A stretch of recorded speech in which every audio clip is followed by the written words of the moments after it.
یہ سورت جو سورہ فاتحہ ہے، یہ پہلی وحی کے تھوڑے دنوں کے بعد نازل ہوئی۔ پہلی وحی جو غار حرا میں نازل ہوئی وہ تو تھی اقرأ بسم ربک الذی خلق خلق الانسان من علق اقرأ وربک الاکرم الذی علم بالقلم علم الانسان ما لم يعلم، یہاں تک سورت نازل ہوئی۔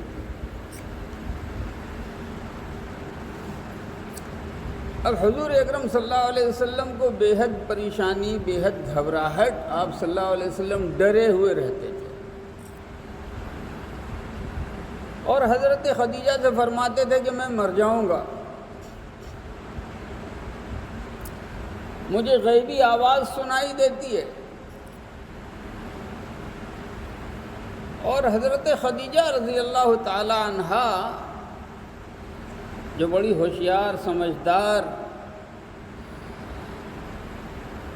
اور بے انتہا وفادار رفیق حیات تھی نبی اکرم صلی اللہ علیہ وسلم کی، جب آپ صلی اللہ علیہ وسلم کی زبان سے انہوں نے یہ باتیں سنی کہ مجھے ڈر لگتا ہے، میں مر جاؤں گا، میں ختم ہو جاؤں گا، تو انہوں نے فرمایا کلا، ہرگز نہیں، لا یخزیک اللہ ابدا، اللہ آپ کو رسوا نہیں ہونے دے گا، ہرگز رسوا ہونے نہیں دے گا۔ انک لتصل الرحم، آپ تو وہ ہیں جو رشتہ داروں کا خیال کرتے ہیں، وتقری الضیف، کوئی بھی مہمان کہیں سے آ جائے، کوئی پوچھنے والا ہو یا نہ ہو، ان کی میزبانی کرتے ہیں۔ وتحمل الکل، اور جو بیوہ بے سہارا عورتیں ہیں، ان بیوہ بے سہارا عورتوں کو آپ سہارا دیتے ہیں۔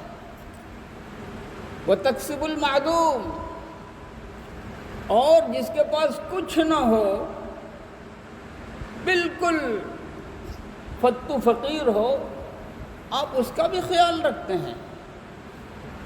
تو ایسی عمدہ صفتیں جن کے اندر ہوں، اللہ تعالیٰ ان کو ضائع ہونے دے یا ان کو رسوا ہونے دے؟ ایسا نہیں ہو سکتا، ہرگز نہیں ہو سکتا۔ اور پھر اسی زمانے میں سورہ فاتحہ نازل ہوئی، پوری سورہ۔